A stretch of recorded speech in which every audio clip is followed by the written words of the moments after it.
1, 2, 3, 4.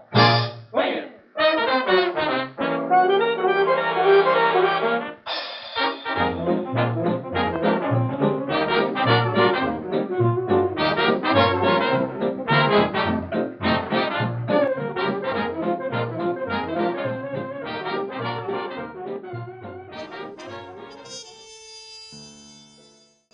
Chud is dead, murdered in cold blood, and the world rejoices. But the law doesn't care whether or not a man is a Chad or a Chud. Lady Justice is blind. But who will figure out who did it? The police? Gods no. We know this city doesn't give them the budget, which leaves it up to me. Hello, Internet. It's Gonkbat, and welcome to Fan Theory. Today we'll be discussing who killed the Chud. Now we've got plenty of suspects for this case. A lot of sketchy folk around this town. But for viewer retention's sake, I've narrowed it down to 3.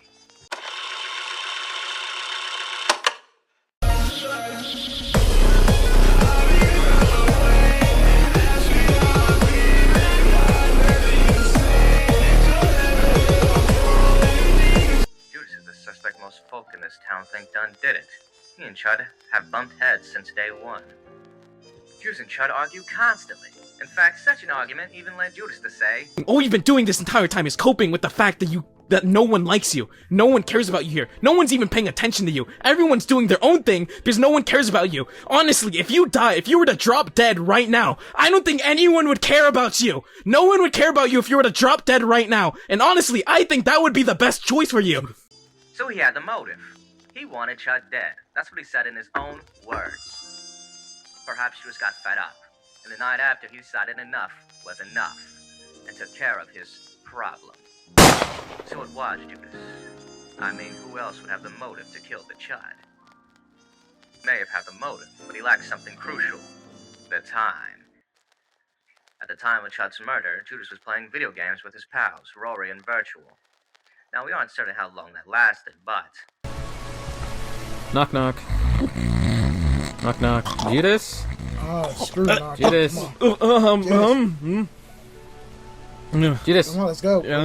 We're late. Clearly made Judas oversleep. It lasted so long that Rory and Vert, who both don't live too far, had to stay overnight. So if he was busy at that hour, how could he have killed the Chud? Sure, he could have snuck out, but Rory seems the responsible type and would have noticed such a thing, would have mentioned such a thing.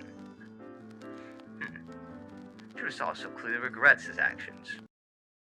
It can't be my fault. It can't be my fault. It can't be my fault. I was the one who actually influenced him to do that. Judas is empathetic about Chud's death, more so than some of his own classmates. Not because he feared getting caught, but he feared he encouraged Chud into taking action into his own hands. Judas thought he hurt Chud with his words. Not to mention, it's unlike Judas's character. The guy seems to appreciate normalcy. You know, it's weird. You're blue, but somehow you're probably the most normal person here. Yeah. Yeah.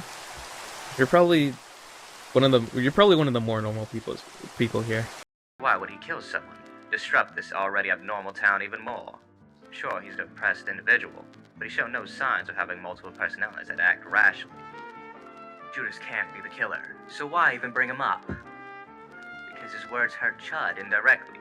But you see, we're not looking for any killer. Looking for a specific kind. A yandere. It's sort of the title of the series. That leaves only 2 people at the scene of the crime that could have taken Judas's word to heart. He has a throat of gold. People all across the world come to his throat. Exactly. They need his throat. Exactly. Virtual. The friend from America. The killer? Well, from what we can see, he lacked the motive. Sure, he scrapped a few times with Chud in the past. But a closer look makes you wonder. Give up a little bit of money. I'll get a loan. I'll go into debt, and I'll just move to Japan. I mean, for some reason, this kid decided to travel all the way from America, to the point of going into debt, just to be with his pal Judas.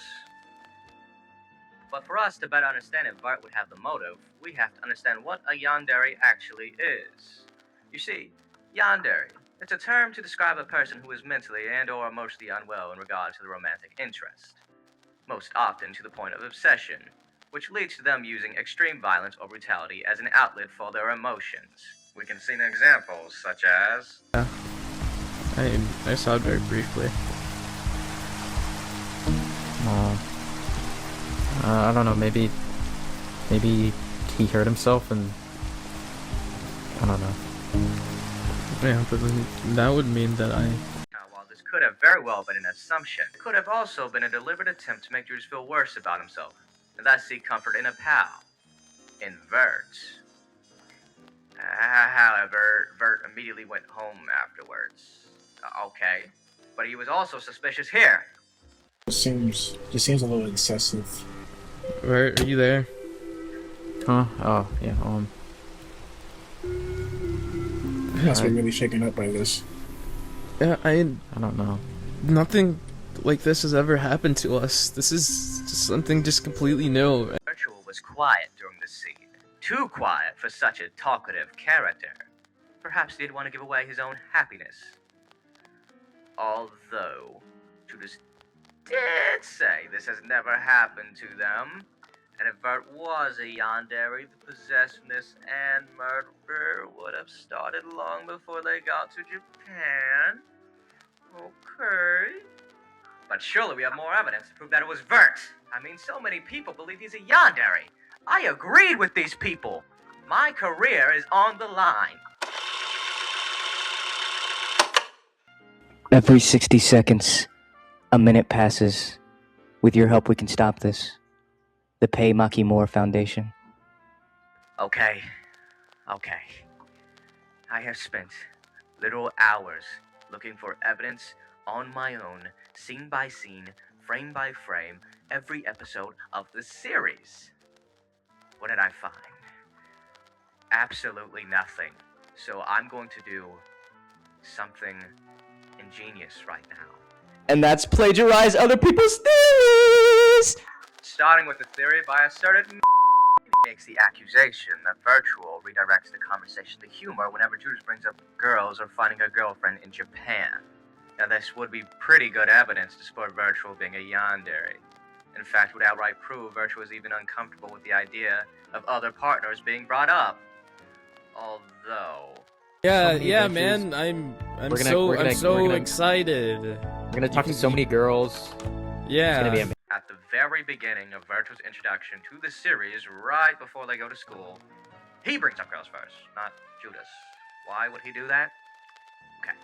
Perhaps I'm being too judgmental over this theory too soon. After all, this wasn't even the scene they were talking about. This was.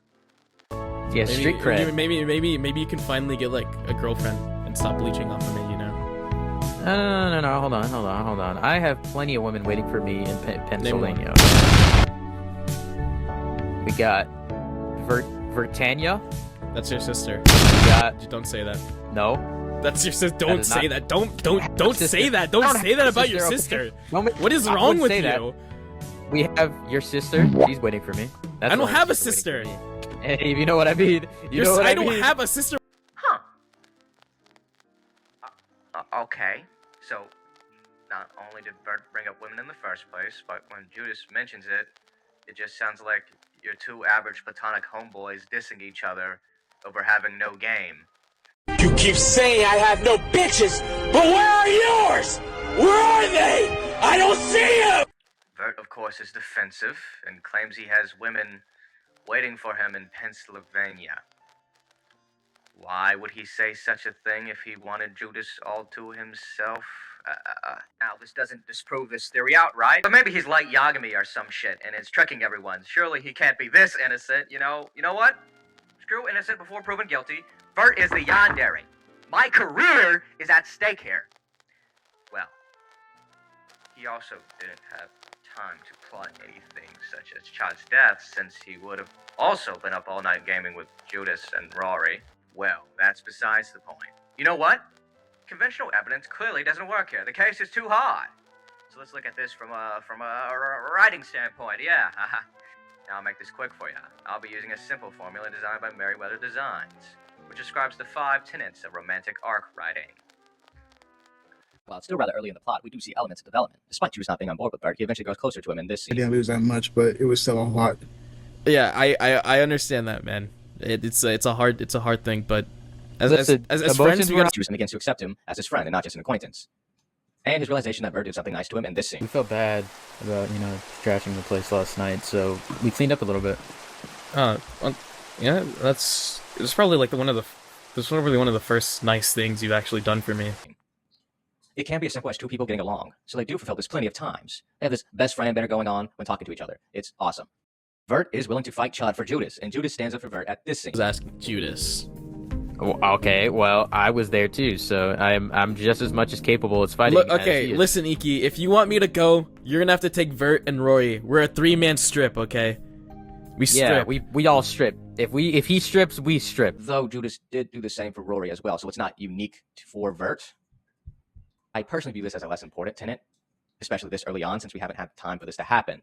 But they are always around each other. Although Judas does argue about Vert and Rory trashing his house, resulting in Vert and Rory eventually cleaning it up, resolving the conflict. So, sort of fulfill this. The most important tenet of all. From episode 1, Judas states he was glad to have gotten away from everyone, especially Vert, as you can see in this scene. Felt freeing, actually. Especially because I gotta leave Vert. When he eventually sees Vert, he feels rather irritated that he followed along. Not happy, but this wasn't a one-off character bit resolved. It has been a consistent part of his character during conversations, such as with Aiko during this scene. I guess he'd have a friend, but I don't know. I know, but it just brings back memories that I'd rather not think about back in America. Judas also never acts differently around Vert as he would Rory. He treats both of them as companions. In fact, earlier, my willingness to sacrifice argument is hidden by the fact he meant both Rory and Vert at the time. Okay, so what about Vert? Well, while Vert does seem to care for Judas in some regards, such as in this scene, Dude, is he okay? he also shows that he doesn't. All you guys are doing is just laughing. This is all you have to say for this is just laugh? Dude, there's someone going through your mailbox right now. I could care Yeah, less. He's kind of looting. Actually, I don't care at all. Even though he knows Judas is upset in this situation, and rightfully so because he trashed his house, Virtual is still just making lighthearted jokes about it and doesn't empathize with him in this moment. Now, you can make a million different reasons as to why, but their entire relationship feels more platonic than anything. They generally just seem like good friends. In fact, the more I think about it, the more I realize, is Vert under such flack because you are Fujoshi or Fudanshi? That's right, you watching this are Fujoshi or Fudanshi. You like yaoi. You like boys kissing, don't you? You want boys to kiss in Minecraft. No, I must be going insane. I mean, surely no one else could have done it but him. I mean, look at the scene of the crime. Gloves left behind, knife left behind. Hell, despite being put in an incinerator, for some reason they kept the head around. Only one person in this series is stupid enough to make such a blunder, and that's Vert! Unless it was a deliberate attempt to frame someone else. Fine. Case 3. I hate parties, it's just too many bodies. I don't like small talk, I'm always leaving early. Then I met you and my eyes changed. And now you're in my eye range, I'm gunning for you. Look, she's a shy, unremarkable gal that sits in the back of her class. A loner, sure. An introvert, sure. A stalker, maybe. But no way is she a yandere. I mean, just look at this scene. And you know what? Maybe I don't know, man. I don't want to have to beat anyone. I'm kind of scared of my own strength, Okay. Aiko follows Judas. Yeah, she does it all the time. Could be that she just lacks the social skills to talk to him. I mean, he even sees her in this last clip and says nothing. I mean, does she even have the motive to kill Chud? Yeah. There's something. Ow. Please just leave me alone. Why are you standing there, idiot? Stupid loser. Okay. Technically, she does. If she were a yandere influenced by Judas's words, she would be killing 2 birds with 1 stone in a sense. Getting rid of her former bully for good, and because she isn't that socially aware, would have assumed she was doing right on Judas's end. Okay, let's analyze this clip further, because no way was I wrong about this. I'm Gangpat. I'm always right. Yandere High School by Sam Glider was created in 2016. At the time, there was a very popular game going around called Yandere Simulator. This is clearly Ayano Aishi, who is the main character in Yandere of the game. So it stands to reason that Yandere High School New Love would base their Yandere off of a similar character. And when we play these clips next to each other, When I met him, something changed inside of me. My world was filled with color and light. It was like I had opened my eyes for the first time. I feel the same way. I felt warm. I mean, I felt complete. I've had quite a hard time in this town too. Alive. So it's nice to find someone who can relate to that. They're almost identical. Okay, that alone doesn't prove Aiko's the yandere. I mean, Ayano is a psychopathic lunatic who's felt nothing for anyone until Tyro. Aiko's so sweet and kind, and there's another definition for yanderes. I didn't include this one with Vert because it's not necessarily a one-size-fits-all. But they are good definitions from a writing standpoint, which I established is important. So, okay, no way. I mean, let's look deeper. It's nice to take a break every now and then. Yeah. Just So wish cute! I wish I was just able to take more breaks. So cute! I mean, especially since you had such a nasty looking fool earlier, and Yeah. I mean, it was nothing. I got the nurse patched me up. She just gave me like a pack of ice. It's just a bruise. It'll go away in like a couple of days. Could be worse. well, sometimes a lot worse happens to people. Sometimes a lot worse happens to people. Oh my god. That was foreshadowing. Okay, this is looking bad for her. But I'll do what I did with Vert. From a writing standpoint, is this even good? Rate this analysis. In summary, Kirsten is learning to make connections and friends in Japan, and Aiko is learning to open up to another person, and it means a lot to them. They have a lot of chemistry. If you watch Chud and Aiko walk together, especially during that bench scene and saying goodbye to one another, that shit was so cute. Again, too early for this. But if, and only if, Aiko is somehow the yandere, which is like impossible, she's clearly willing to kill for Judas. Not to mention early on, Judas stands up for Aiko when he didn't have to, which results in Chud harassing him up until episode 5. Still, very early on for this. But they did have the Chud who kept them apart constantly. There's also internal conflict between the two characters because both were far too shy to talk to one another. Aiko clearly is interested in Judas. She's following him around for God's sake. And stalking is a very clear, deliberate sign of interest. Not to mention, she earnestly cares for his mental well-being, such as in... Hey, Yeah. are you okay? But does Judas like Aiko? Yes. Acting. I shouldn't be thinking too hard about these things. I shouldn't be thinking too hard about these things. Now, this is just a theory, but Judas is clearly developing feelings for Aiko after realizing she was a normal person. So let's go over this. They fulfill all 5 tenets. There's a lot more evidence for her. And it'd also be really good writing to have a relationship form and Judas to finally have someone he can feel normal with and eventually get over his depression and trauma with, only for her to become too possessive and hurt the people around him, resulting in a tragic end. Enough! Okay. Those were the 3 cases. Do what you want with them. And even so, even if Vert has a lot going against him, I still think he's the yandere. What? That's just a theory. Hey, What? there was a leak. What do you mean there was a leak? There was a leak about the series. What do you mean? This series doesn't have leaks? Fine, let me see this. This is real? Yeah, You're serious? yeah. This video was pointless! Well, apparently on July 20th of 2026 AD, a young man by the name of Schmeatwad said the following. Now, plenty of people in this cast are gay, but the only one that I know of that is British is Dish. And who does Dish play? Aiko. So, Aiko is the yandere. Idiot! It's not Aiko. What do you mean it's not Aiko? Look, pal. We're missing one crucial case. Case 4! Psst! Psst! This guy Oi, doesn't seem very kids! trustworthy. You're not for me, are you? No, we're not. Do you see that? We just moved here. You wanna buy some drugs? Drug? I don't... Sorry! Special sugar! Oh, it's sugar! Oh! It's the good kind, yeah? I don't trust this guy. You know, I don't look at his mesh. 1 million yen a gram? How much? Can we? Best price in town, yeah. Can we test? Listen, can we test the product first? Oh, No? Okay, listen. Okay. Just, you just gotta trust me, yeah. I don't trust this guy. I don't Yeah. trust his mustache. Hey. I'm a trustworthy guy. Look over there. Go. Go. He's not gonna remember anything. He's high. He's not gonna remember anything. So that confirms it. Mr. Drug is the yandere. That is an official clip from the show.